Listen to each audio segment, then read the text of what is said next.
Continuamos en Argumentos, gracias por estar en sintonía a través de la señal de Globovisión. Seguimos revisando reacciones y también ya vamos a estar leyendo sus comentarios a través de nuestras cuentas en redes sociales, @argumentos_gb, pues hay muchas preguntas y también pues muchos comparten sus inquietudes o su sentir. Vamos ahora a revisar las declaraciones de Rosalio Torrealba, vicepresidente de Profesionales y Técnicos de Podemos, en un material que fue recogido por el equipo de prensa de Economía Globovisión. La figura de la indexación se ha hecho una necesidad y es un derecho de la clase trabajadora a contar con una protección de su salario. Eso no solamente está dirigido a los sueldos de los funcionarios públicos, sino que es una medida indexatoria, sienta jurisprudencia que progresivamente irá abarcando no solamente los bonos complementarios al salario integral, sino que estamos seguros en lo sucesivo se va a reflejar también en el salario mínimo. Cualquier trabajador, incluso de la empresa privada, puede exigir que se le indexe el salario, las bonificaciones que está recibiendo como retribución a la labor, al servicio que presta.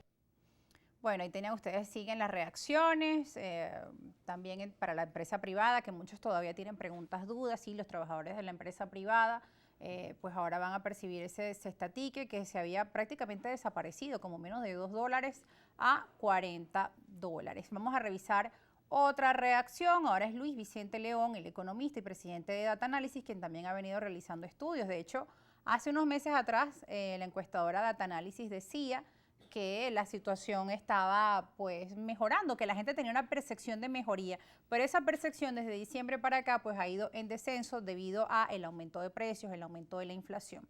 Estos mensajes de Luis Vicente León sobre los anuncios. La recuperación del ingreso real, hoy completamente deteriorado, es una acción de justicia y estabilidad social de la que depende cualquier recuperación económica futura. Sin una solución integral en este sentido, los discursos oficiales son vacíos y son insultantes para la población. De hecho, veíamos dentro de la Asamblea Nacional algunas personas que aplaudían con el tema del aumento al tema del cestatique a $40 o del aumento que se había realizado para el bono de guerra a los trabajadores públicos. Los pensionados y jubilados siguen preguntándose qué va a pasar con nosotros. Hay también ese anuncio que decía el ministro de Trabajo Torrealba, pero es insuficiente, que es una persona con $40 en un supermercado. ¿Cuánto puede comprar con ello, no? Es difícil la situación. Seguimos revisando las distintas aristas. Fernando, también escuchamos las declaraciones de Podemos, un partido de tendencia oficial, así como también veníamos revisando otras partes, ¿no? Economistas, empresarios, oposición, todos pues revisando el tema del salario. Otros dicen, bueno, de haberse acercado un poco más a la canasta básica, el costo en la inflación pues también es preocupante. ¿Cómo hacer para que este ingreso pueda ser real, para que no se lo coma la inflación, para que no se vuelva sal y agua? Sí, recordemos, Rosa, hace algún tiempo nuestro pueblo decía, es mejor que no se aumente porque si no todo sube. Eso pasó en los años más duros de la situación económica que vivimos en Venezuela. Y de hecho el viernes habían aumentado todos los productos. Cuando me dice, fue a hacer mercado y ya todo aumentó y ni siquiera han anunciado si se va a aumentar o no el 1 de Claro, mayo. y eso tiene que ver con el tema de la política monetaria y su impacto con la inflación. Por ello es que la solución al problema económico de Venezuela requiere un tratamiento integral, requiere un tratamiento en materia de política cambiaria, en materia de producción, en materia de salario, entre otros aspectos económicos financieros, pero también requiere, por ejemplo, estabilidad política. Y por ello volvemos allí al tema de lo que se discutía en Bogotá. No se trata que hayan dos rieles, yo creo que aquí hay un solo riel que es el fundamental, superar las sanciones para que haya un ejercicio real de los derechos humanos. Ahora bien, poder avanzar en esa dirección podría permitir volver a la Venezuela, que creo que es la Venezuela que todos estamos anhelando, la Venezuela del 2012, la Venezuela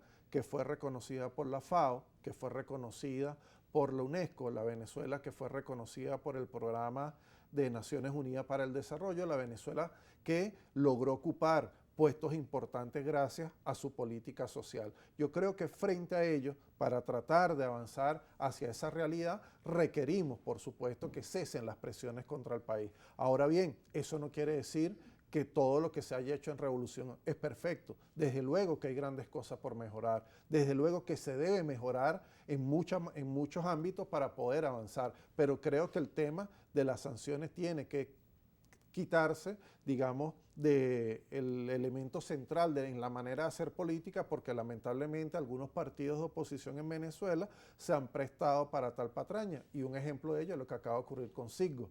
El país no está perdiendo el gobierno de Maduro, está perdiendo la República Bolivariana de Venezuela, el principal activo en el exterior, como consecuencia de partidos de oposición junto a la política de gobiernos extranjeros que tratan de confiscarle el patrimonio a los venezolanos y venezolanas. Ahora, mientras esto ocurre, hay una población desencantada, molesta, no solo porque el tema económico les afecta a ellos, afecta a los más desfavorecidos, sino porque mientras esto ocurre, justamente pasan hechos como esto. Por un lado el caso Monómeros, por otro caso el tema del saqueo de los recursos y de la destrucción de PDVSA, que bueno, por muchos años ha sido el principal sustento de ingresos a la producción de nuestro país. Entonces allí hay una gente en casa, una población que está sumamente descontenta y molesta con los líderes políticos de un lado y del otro. Viene un proceso presidencial en el año 2024 y este es el contexto. Descontento generalizado de la población hacia los políticos y hacia la política. ¿Cómo recuperar entonces ese concepto de política con P mayúscula y que de la gente vuelva a creer en las políticas, que las políticas puedan brindarles soluciones en medio de escenarios como estos, que lo que hemos visto en los últimos años? Mira, creo que allí lo fundamental es tener, para decirlo en lenguaje coloquial, que todos los usuarios y usuarias de Globovisión lo entiendan, tener cable a tierra. Los políticos tienen que tener cable a tierra. Tener, digamos, contacto con la realidad, saber cuánto vale un kilo de queso, conocer los problemas que realmente preocupan a la gente. El Congreso del PSUV, el último que realizó su 5º Congreso, se trazó, por ejemplo, en su manual de estructura de base un conjunto de problemas. El problema del agua, el problema de las telecomunicaciones, el problema de los servicios públicos, etcétera, etcétera. Que además aumentan, eso sí aumenta. Claro, pero fíjate, volviendo al tema, yo creo que para que se recupere la estatura de la política en el país, los políticos deben tener, digamos, atención a los problemas que realmente preocupan a la gente, a los problemas comunes, a los problemas que, digamos, son de carácter colectivo. Y lo segundo tiene que ver con el carácter ético de la política. Si entendemos la política como un vehículo de ascenso social, un vehículo para amasar privilegios, un vehículo para estar por encima del resto de la sociedad, lamentablemente entonces se prostituye esa noble actividad y la población legítimamente, bueno, se aleja de ella. Y eso hay que recuperar entonces la credibilidad de nuestro pueblo a partir de prácticas que sean encarnación de ejemplos ético-políticos. Fernando, debemos regresar a una pausa. Al regreso leeremos